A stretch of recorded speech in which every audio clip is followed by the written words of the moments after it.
हाँ जी, good morning students. अपना अज का जो टॉपिक है आप गल करेंगे किसी भी सैल की इंटरनल रेजिस्टेंस, उस सैल का टर्मिनल पोटेंशियल डिफरेंस ते ईएमएफ बारे। ठीक है, आप इन तीन टर्म्स बारे पढ़ांगे, इन्होंने कुछ न्यूमेरिकल्स करांगे, इन्होंने रिलेटेड कुछ क्वेश्चन करांगे। इस लैक्चर के अंत तक तुहानू किसी भी सैल दे विच उसकी ईएमएफ, उसके पोटेंशियल डिफरेंस, उसके टर्मिनल पोटेंशियल ਅਤੇ ਉਹਦੀ इंटरनल रजिस्टेंस बारे इन्होंने चीज़ों का पता चल जाए। ठीक है जी, शुरू करते हैं। सब तो पहला गल करते हैं सैल की होंदा। तो एक cell, a cell is a single electrical energy source that uses chemical reaction to produce a current. एक सैल की करता है, कैमिकल एनर्जी नू अपने कोल ਉਹ ਕੀ ਕਰਦਾ ਹੈ, ਕੈਮੀਕਲ ਐਨਰਜੀ ਨੂੰ ਇਲੈਕਟ੍ਰਿਕ ਐਨਰਜੀ ਦੇ ਵਿੱਚ ਕਨਵਰਟ ਕਰ ਦਿੰਦਾ ਹੈ। ਕੈਮੀਕਲ ਐਨਰਜੀ ਨੂੰ ਇਲੈਕਟ੍ਰੀਕਲ ਐਨਰਜੀ ਦੇ ਵਿੱਚ ਕਨਵਰਟ ਕਰ ਦਿੰਦਾ ਹੈ। An electrical cell is an electrical power supply. ਇੱਕ ਸੈੱਲ ਜਿਹੜਾ ਹੁੰਦਾ ਹੈ ਉਹ ਇਲੈਕਟ੍ਰੀਕਲ ਪਾਵਰ ਸਪਲਾਈ ਦਾ ਕੰਮ ਕਰਦਾ ਹੈ। It converts stored chemical energy into electrical potential energy. ਉਹਦੇ ਵਿੱਚ ਇੱਕ ਕੈਮੀਕਲ ਐਨਰਜੀ ਸਟੋਰ ਹੁੰਦੀ ਹੈ, ਇੱਕ ਕੈਮੀਕਲ ਰਿਐਕਸ਼ਨਸ, ਇੱਕ ਸਪੋਂਟੇਨੀਅਸ ਰਿਐਕਸ਼ਨ ਹੁੰਦੀ ਹੈ। ਉਹ ਜਿਹੜੀ ਰਿਐਕਸ਼ਨ ਹੈ, ਜਦੋਂ ਉਹ ਰਿਐਕਸ਼ਨ ਹੁੰਦੀ ਹੈ ਤਾਂ ਉਹ ਰਿਐਕਸ਼ਨ ਦੇ ਵਿੱਚ ਆਪਣੇ ਕੋਲ ਜਿਹੜੀ ਕੈਮੀਕਲ ਐਨਰਜੀ ਤੋਂ ਇਲੈਕਟ੍ਰਿਕ ਐਨਰਜੀ ਪ੍ਰੋਡਿਊਸ ਹੁੰਦੀ ਹੈ। ठीक है, आप इवें नहीं कह सकते प्रोड्यूस होती है, वो एक्चुअली कैमिकल एनर्जी नू electric energy they which convert करने का काम करते हैं। जिहड़े सैल हुंदे ने वो कैमिकल एनर्जी नू electrical energy they which convert करने का काम करते हैं। ये सैल कंप्राइजिज टू इलैक्ट्रोड्स। एक सैल दे विच दो इलैक्ट्रोड हुंदे ने ते एक इलैक्ट्रोलाइट हुंदा है। ठीक है, इलैक्ट्रोड जिहड़े हुंदे ने वो मेनली मैटल के या फिर ग्रेफाइट के बने हुंदे ने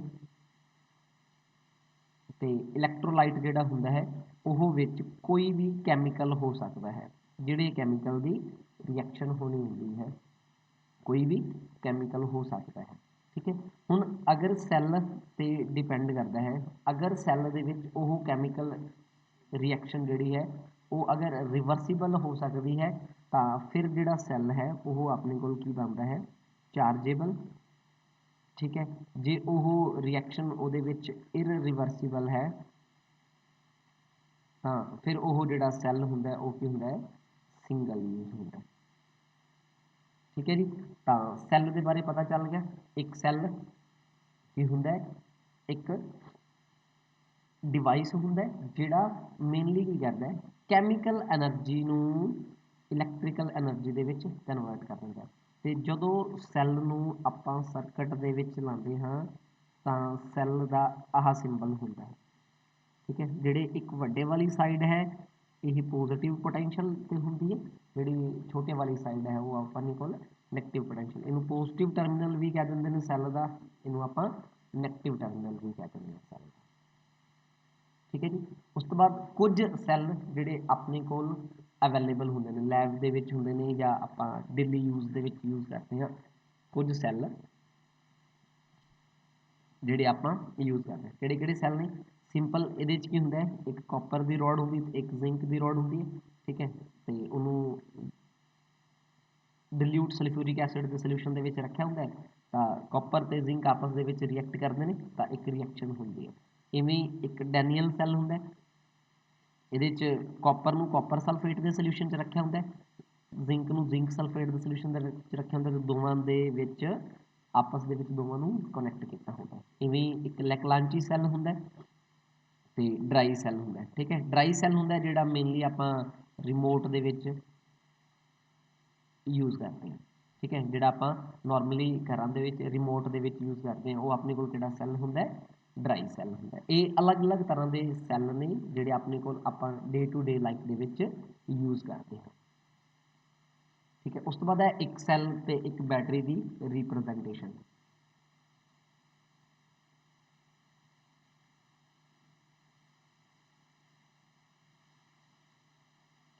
ਤਾਂ ਇੱਕ ਸੈੱਲ ਨੂੰ ਆਪਾਂ ਇਵੇਂ ਰਿਪਰੈਜ਼ੈਂਟ ਕਰਦੇ ਹਾਂ ਵੈਨ ਆਹ ਜਿਹੜੀ ਵੱਡੇ ਵਾਲੀ ਸਾਈਡ ਹੈ ਇਹ ਪੋਜ਼ਿਟਿਵ ਟਰਮੀਨਲ ਹੈ, ਜਿਹੜੀ ਛੋਟੇ ਵਾਲੀ ਸਾਈਡ ਹੈ ਇਹ ਨੈਗੇਟਿਵ ਟਰਮੀਨਲ ਹੈ। ਠੀਕ ਹੈ, ਜਦੋਂ ਇੱਕ ਤੋਂ ਜ਼ਿਆਦਾ when we attach a number of cells in series they form a battery. ਜਦੋਂ ਇੱਕ ਤੋਂ ਜ਼ਿਆਦਾ ਆਪਾਂ ਸੈੱਲ ਅਟੈਚ ਕਰ ਦਿੰਦੇ ਹਾਂ ਤਾਂ ਉਹ ਆਪਣੇ ਕੋਲ ਕੀ ਬਣਦੀ ਹੈ, ਬੈਟਰੀ। ਤੇ ਸੈੱਲ ਆਪਾਂ ਹਮੇਸ਼ਾ ਸੀਰੀਜ਼ ਦੇ ਵਿੱਚ ਅਟੈਚ ਕਰਦੇ ਹਾਂ। ठीक है, ਇਹਦਾ ਪੋਜ਼ਿਟਿਵ ਟਰਮੀਨਲ, ਇਹਦਾ ਨੈਗੇਟਿਵ, ਫਿਰ ਇਹਦਾ ਪੋਜ਼ਿਟਿਵ, ਫਿਰ ਨੈਗੇਟਿਵ, ਫਿਰ ਪੋਜ਼ਿਟਿਵ, ਫਿਰ ਨੈਗੇਟਿਵ, ਇਵੇਂ ਸੋ ਔਨ। ਠੀਕ ਹੈ, ਤਾਂ ਜਦੋਂ ਸੈੱਲ ਆਪਣੇ ਕੋਲ ਇੱਕ ਤੋਂ ਜ਼ਿਆਦਾ ਸੈੱਲ ਸੀਰੀਜ਼ ਦੇ ਵਿੱਚ ਜੁੜ ਜਾਂਦੇ ਨੇ ਤਾਂ ਉਹ ਕਿਸ ਚੀਜ਼ ਦਾ ਰੂਪ ਬਣ ਜਾਂਦੀ ਹੈ, ਬੈਟਰੀ ਦਾ ਰੂਪ।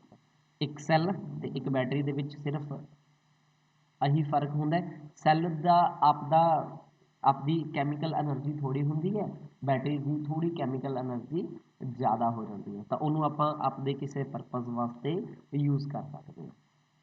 ਇੱਕ ਸੈੱਲ ਦੇ ਦੋ ਟਰਮੀਨਲ ਹੁੰਦੇ ਨੇ, ਪੋਜ਼ਿਟਿਵ ਅਤੇ ਨੈਗੇਟਿਵ ਟਰਮੀਨਲ। ਬੈਟਰੀ ਦੇ ਵੀ ਦੋ ਹੀ ਹੁੰਦੇ ਨੇ, ਬੈਟਰੀ ਦੇ ਵਿੱਚ ਵੀ ਇੱਕ ਪੋਜ਼ਿਟਿਵ ਟਰਮੀਨਲ ਹੁੰਦਾ ਅਤੇ ਇੱਕ ਨੈਗੇਟਿਵ ਟਰਮੀਨਲ ਹੁੰਦਾ। ਬਸ ਫਰਕ ਇਸ ਚੀਜ਼ ਦਾ ਹੁੰਦਾ, ਇੱਕ ਬੈਟਰੀ ਦੇ ਵਿੱਚ ਇੱਕ ਤੋਂ ਜ਼ਿਆਦਾ ਸੈੱਲ ਸੀਰੀਜ਼ ਦੇ ਵਿੱਚ ਅਟੈਚ ਹੁੰਦਾ। ਠੀਕ ਹੈ, ਆਹ ਸਰਕਟ ਹੈ, ਸਰਕਟ ਕਲੋਜ਼ ਹੈ, ਆਹ ਸਰਕਟ ਦੇ ਵਿੱਚ ਜਿਹੜਾ ਕਰੰਟ ਹੈ ਉਹ ਹਮੇਸ਼ਾ ਹੀ ਪੋਜ਼ਿਟਿਵ ਟਰਮੀਨਲ ਤੋਂ ਨੈਗੇਟਿਵ ਟਰਮੀਨਲ ਵਾਲੀ ਸਾਈਡ ਫਲੋ ਕਰੇਗਾ। ਠੀਕ ਹੈ ਜੀ, ਉਸ ਤੋਂ ਬਾਅਦ ਹੈ ਆਪਣਾ main topic EMF। EMF stands for electromotive force. ਇਹਨੂੰ ਆਪਾਂ ਕੀ ਕਹਿੰਦੇ ਆ, ਇਲੈਕਟ੍ਰੋਮੋਟਿਵ ਫੋਰਸ। ਠੀਕ ਹੈ, ਇਹ ਐਕਚੁਅਲੀ ਇੱਕ ਤਰ੍ਹਾਂ ਦੀ ਫੋਰਸ ਨਹੀਂ ਹੁੰਦੀ, ਇਹ ਇੱਕ ਤਰ੍ਹਾਂ ਦਾ ਵਰਕ ਡਨ ਹੁੰਦਾ ਹੈ ਔਨ ਆ ਯੂਨਿਟ ਇਲੈਕਟ੍ਰਿਕ ਚਾਰਜ। ਹੁਣ ਕੀ ਹੁੰਦਾ ਹੈ, ਮੰਨ ਲਓ ਇਸ ਸੈੱਲ ਦੇ ਵਿੱਚ ਆਪਾਂ ਚਾਰਜ ਨੂੰ ਫਲੋ ਕਰਵਾਉਣਾ ਚਾਹੁੰਦੇ। ਠੀਕ ਹੈ, ਤਾਂ ਆਪਾਂ ਨੂੰ ਕੀ ਕਰਨਾ ਪਏਗਾ, ਕੁਝ ਨਾ ਕੁਝ ਐਨਰਜੀ ਯੂਜ਼ ਕਰਨੀ ਪਏਗੀ। ਤਾਂ ਆਪਣਾ ਸੈੱਲ ਕਿੰਨੀ ਐਨਰਜੀ ਪਰ ਯੂਨਿਟ ਚਾਰਜ ਆਪਾਂ ਨੂੰ ਪ੍ਰੋਵਾਈਡ ਕਰਵਾ ਸਕਦਾ ਹੈ, ਬਸ ਇਹਨੂੰ ਆਪਾਂ EMF ਕਹਿੰਦੇ ਹਾਂ। ठीक है, it is the electromotive force is a work done on a unit electric charge। एक यूनिट इलैक्ट्रिक चार्ज से अपना जिहड़ा सैल है वो किन्नी आपां नूं EMF प्रोवाइड, किन्नी फोर्स प्रोवाइड करवा सकता है, किन्ना वर्क डन करवा सकता है, उन्होंने आपां की कहते हैं EMF। Electromotive force is defined as the electric potential produced by an electrochemical cell। किसी भी electrochemical cell ਦੇ ਵਿੱਚ जिन्ना अपने को इलैक्ट्रिक पोटेंशियल प्रोड्यूस हो सकता है टोटल, ਉਹਨੂੰ ਆਪਾਂ ਕੀ ਕਹਿੰਦੇ ਆ, EMF। ਦਾ electromotive force symbol is epsilon. ਇਹਨੂੰ ਆਪਾਂ ਐਪਸਾਈਲਨ ਨਾਲ ਡਿਨੋਟ ਕਰਦੇ ਹਾਂ ਤੇ ਇਹਦੇ ਜਿਹੜੇ ਯੂਨਿਟ ਨੇ, ਦਾ unit of electromotive force are volt. ਇਹਨੂੰ ਆਪਾਂ ਇਹਦੇ ਜਿਹੜੇ ਯੂਨਿਟ ਨੇ ਉਹ ਵੋਲਟ ਹੁੰਦੇ ਨੇ। ਤੇ EMF ਹਮੇਸ਼ਾ ਹੀ ਉਦੋਂ ਮੈਜ਼ਰ ਕਰੀ ਜਾਂਦੀ ਹੈ ਜਦੋਂ ਆਪਾਂ ਸੈੱਲ ਨੂੰ ਅਜੇ ਤੱਕ ਸਰਕਟ ਦੇ ਵਿੱਚ, ਕਲੋਜ਼ ਸਰਕਟ ਦੇ ਵਿੱਚ ਨਹੀਂ ਯੂਜ਼ ਕੀਤਾ। ਆਪਾਂ ਜਿੰਨਾ ਮੈਕਸਿਮਮ ਪੋਟੈਂਸ਼ੀਅਲ ਇੱਕ ਸੈੱਲ ਦੇ ਕੋਲ ਹੋ ਸਕਦਾ ਹੈ, ਇਹ ਉਸ ਚੀਜ਼ ਨੂੰ ਆਪਾਂ EMF ਕਹਿੰਦੇ ਹਾਂ। ਠੀਕ ਹੈ, EMF ਇਜ਼ ਨੂਮੈਰੀਕਲੀ ਅਗਰ ਆਪਾਂ ਉਹਨੂੰ ਕੈਲਕੂਲੇਟ ਕਰਨਾ ਹੋਵੇ ਤਾਂ ਉਵੇਂ ਆਪਾਂ ਕੈਲਕੂਲੇਟ ਕਰਦੇ ਹਾਂ, number of joules of energy given by the source divided by each coulomb to enable a unit electric charge to move across the circuit। Circuit ਦੇ ਵਿੱਚ ਮੂਵ ਕਰਨ ਵਾਸਤੇ ਕਿੰਨੀ ਆਪਾਂ ਨੂੰ ਮੈਕਸਿਮਮ ਇਹ ਇੱਕ ਜਾਊਲ ਨੂੰ, ਇੱਕ ਕੂਲਮ ਨੂੰ ਕਿੰਨੇ ਵੱਧ ਤੋਂ ਵੱਧ ਜਾਊਲ ਐਨਰਜੀ ਪ੍ਰੋਵਾਈਡ ਕਰਵਾ ਸਕਦਾ ਹੈ, ਬਸ ਉਸ ਚੀਜ਼ ਨੂੰ ਆਪਾਂ EMF ਕਹਾਂਗੇ। ਮੰਨ ਲਓ ਇਹ ਇੱਕ ਜਾਊਲ, ਇੱਕ ਕੂਲਮ ਕਰੰਟ, ਇੱਕ ਕੂਲਮ ਚਾਰਜ ਨੂੰ ਅਗਰ 15 ਜਾਊਲ ਐਨਰਜੀ ਪ੍ਰੋਵਾਈਡ ਕਰਵਾ ਸਕਦਾ ਹੈ ਤਾਂ ਇਹਦੀ EMF 15 ਵੋਲਟ ਹੋਏਗੀ। ਠੀਕ ਹੈ, ਆਪਾਂ ਇੱਕ ਚੀਜ਼, ਇੱਕ ਵਰਡ ਤੇ ਧਿਆਨ ਦਿਓ ਜੇ, ਇਹ ਕਰਵਾ ਸਕਦਾ ਹੈ, ਕਰਵਾ ਰਿਹਾ ਨਹੀਂ ਹੈ, ਇਹ ਕਰਵਾ ਸਕਦਾ ਹੈ, ਇਹਦੀ ਮੈਕਸਿਮਮ ਐਬਿਲਿਟੀ ਹੈ ਇੰਨੇ ਦੀ, ਪਰ ਇਹ ਕਰਵਾ ਨਹੀਂ ਰਿਹਾ। ਇਹਨਾਂ ਦੋ ਗੱਲਾਂ ਦੇ ਵਿੱਚ ਆਪਣੇ ਕੋਲ ਫਰਕ ਹੈ। ठीक है, numerically EMF is given as the ratio of work done on a unit charge which is represented as follow. Work done कितना होया अपॉन टोटल चार्ज कितना है। ईएमएफ ਨੂੰ ਆਪਾਂ ਕੀ ਲਿਖ ਸਕਦੇ ਹਾਂ वर्क डन अपॉन चार्ज। ठीक है, अगर आप गल करिए ईएमएफ के डायमेंशनस की तो ईएमएफ का जो डायमेंशनस है वह डायमेंशन फॉर्मूला है वो M1L2T-1 तो I-1। M मास को रिप्रजेंट करता है,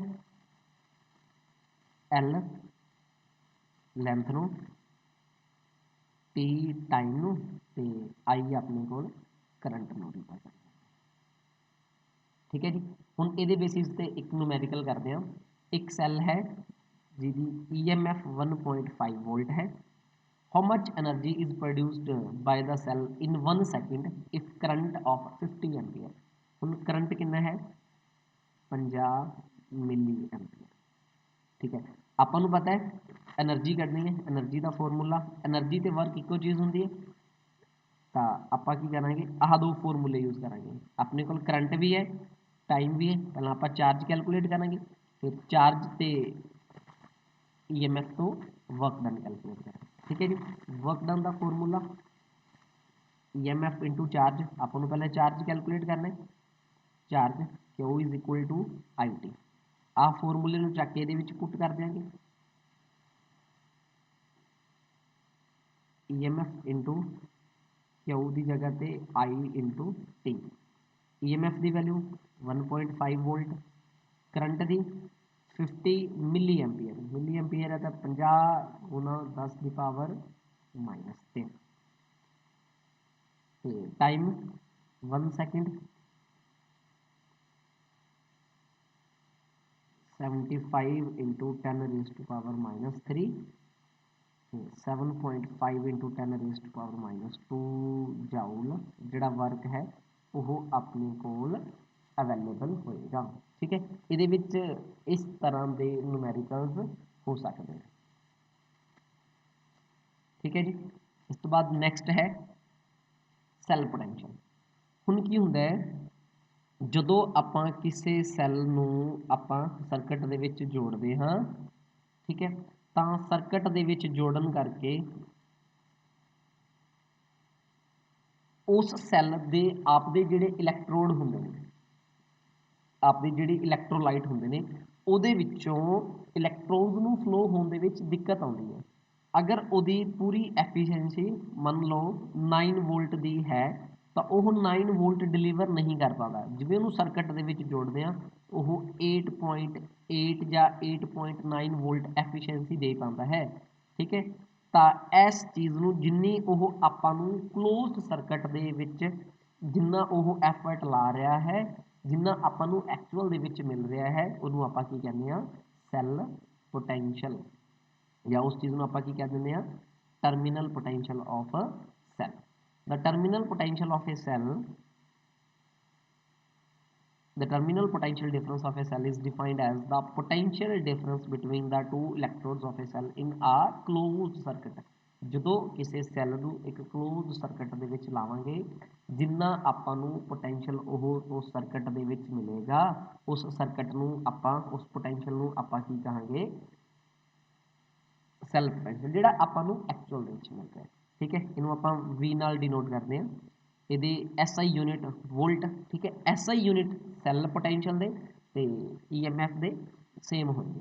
the dimensions of V are same as of EMF, इन्हां दा डायमेंशन फॉर्मूला सेम होएगा। दोनों बोथ की करते हैं वर्क डन नूं रिप्रजेंट करते हैं पर यूनिट चार्ज। बस एक है भी कितना अप्लाई कर सकता है ਤੇ ਦੂਜਾ ਇਹ ਹੈ ਕਿੰਨਾ ਅਪਲਾਈ ਹੋ ਰਿਹਾ ਹੈ। ਦੋਵਾਂ ਦਾ ਫਾਰਮੂਲਾ ਸੇਮ ਹੁੰਦਾ। ਪੋਟੈਂਸ਼ੀਅਲ ਨੂੰ ਵੀ ਆਪਾਂ ਵਰਕ ਡਨ ਅਪੋਨ ਚਾਰਜ ਦੇ ਹਿਸਾਬ ਨਾਲ ਮੈਜ਼ਰ ਕਰ ਰਹੇ ਹਾਂ। Dimension formula same M1 L2 T-1 ਤੇ I T-3 ਤੇ I-1।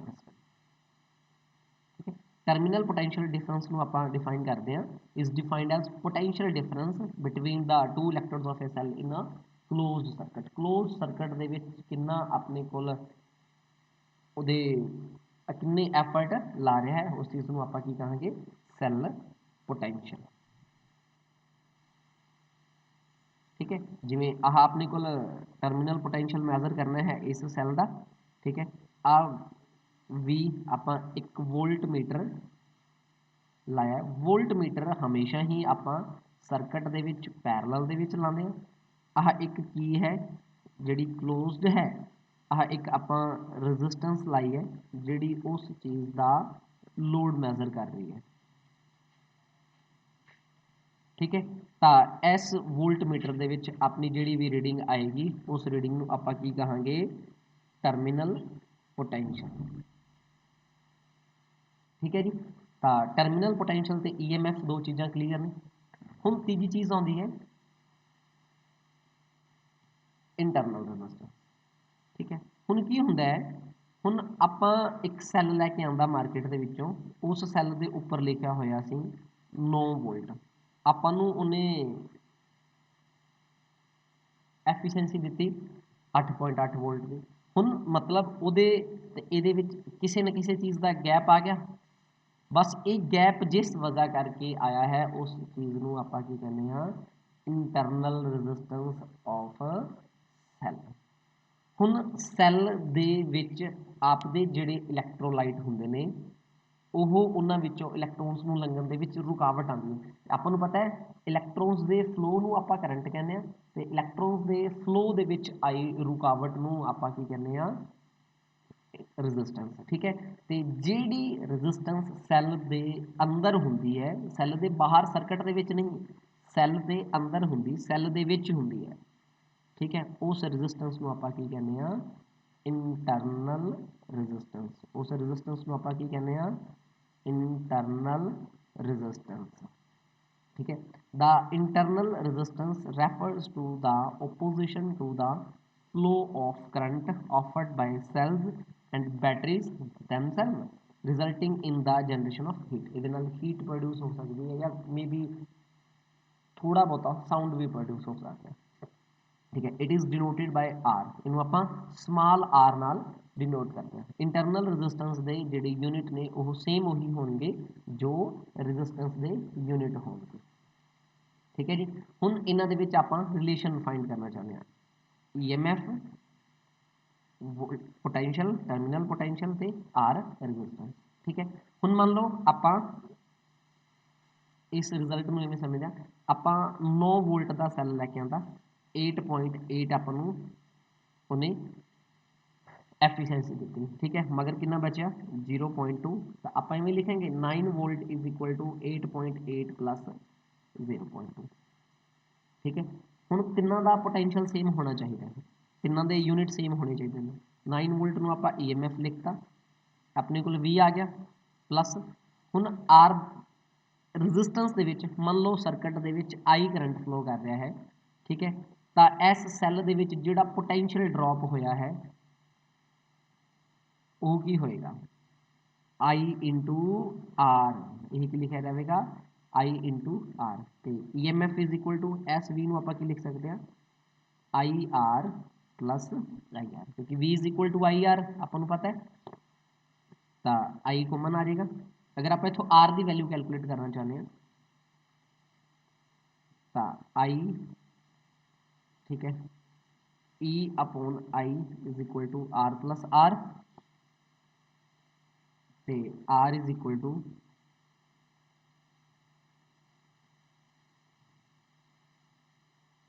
ਆਹ ਆਪਣੇ ਕੋਲ ਇੰਟਰਨਲ ਰੈਜ਼ਿਸਟੈਂਸ ਦਾ ਫਾਰਮੂਲਾ ਆ ਗਿਆ। ਠੀਕ ਹੈ, ਜਾਂ ਫਿਰ ਇੱਕ ਤਰੀਕੇ ਨਾਲ ਆਪਾਂ ਹੋਰ ਕੈਲਕੂਲੇਟ ਕਰ ਸਕਦੇ ਹਾਂ ਇਸ ਫਾਰਮੂਲੇ ਤੋਂ, E minus V is equal to IR, E minus V upon I is equal to R। ਆ ਵੀ ਆਪਣੇ ਕੋਲ ਇੰਟਰਨਲ ਰੈਜ਼ਿਸਟੈਂਸ ਦਾ ਇੱਕ ਫਾਰਮੂਲਾ ਬਣ ਗਿਆ। ਠੀਕ ਹੈ ਜੀ, ਹੁਣ ਇਸ ਬੇਸਿਸ ਤੇ ਆਪਾਂ ਇੱਕ ਨੂਮੈਰੀਕਲ ਕਰਦੇ ਹਾਂ। ठीक है, न्यूमेरिकल है अपने को the potential difference across the cell when no current flows through the circuit is 3 volt. जो उन्होंने कहा नो करंट मतलब यह की गल कर रहा है, EMF कितनी है 3 volt. When current 0.37 ampere flowing the terminal potential difference falls to, ਜਿਹੜਾ पोटेंशियल डिफरेंस है वह हो गया 2.8 volt. Determine the internal resistance, आपां इंटरनल रेजिस्टेंस कैलकुलेट करनी है। आपां हुणे पढ़िया E is equal to V plus I R, E की वैल्यू 3, V की value 2.8, I internal resistance sorry I current हैगा ते R अपने को इंटरनल रेजिस्टेंस है। 3 minus 2.8 is equal to 0.2 is equal to 0.37 into R, तो आर की value 0.2 upon 0.37, तो जो इन सॉल्व किया जाएगा 0.4, तो रेजिस्टेंस इंटरनल रेजिस्टेंस कितनी आ गई 0.4 ओम, 0.54 ओम। ठीक है जी, क्लियर है यानी चीज़।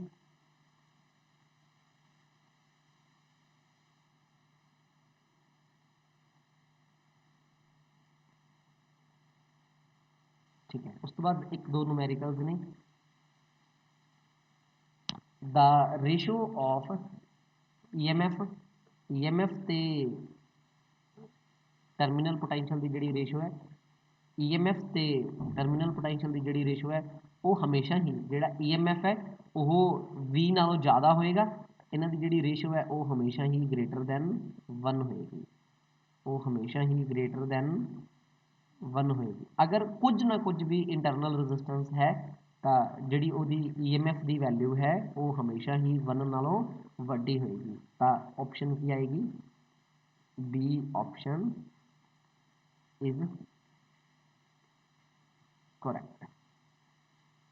ठीक है, तो जे क्वेश्चन आ जाए V अपॉन E की रेशो, तो फिर यह आलवेज लैस दैन 1 आएगी, फिर यह always less than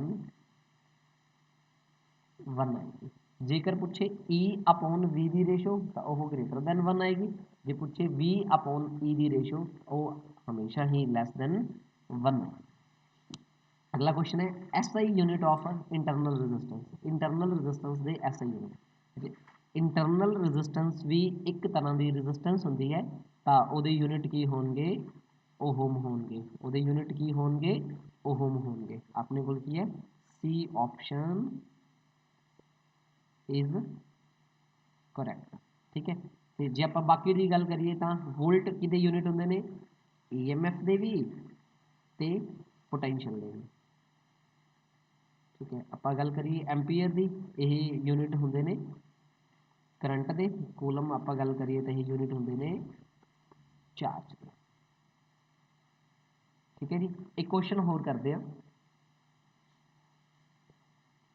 the terminal potential difference of a cell when short circuit. हुण जो शॉर्ट सर्किट हो जाता है तो उदों टर्मिनल पोटेंशियल की हो जाता है, मतलब वह जी EMF की वैल्यू है वो की होएगी, जो टर्मिनल पोटेंशियल हो जाता है तो पॉजिटिव तो नैगेटिव आपस के कनैक्ट हो जाते, जो डायरैक्टली कनैक्ट हो जाते हैं तो वो करंट डायरैक्टली फ्लो करना शुरू हो जाता है, तो उन्होंने जो पोटेंशियल डिफरेंस है वो की हो जाता है जीरो हो जाता है, उदों पोटेंशियल डिफरेंस की हो जाता है जीरो हो जाता है। ठीक है जी, तो इस अज के टॉपिक के आप किसी भी सैल की EMF वो इंटरनल रेजिस्टेंस वो टर्मिनल पोटेंशियल के बारे पढ़िया, तो उम्मीद करते हैं तुहानूं समझ आया होगा, अज का लैक्चर वधिया लग्या होगा जी। धन्यवाद।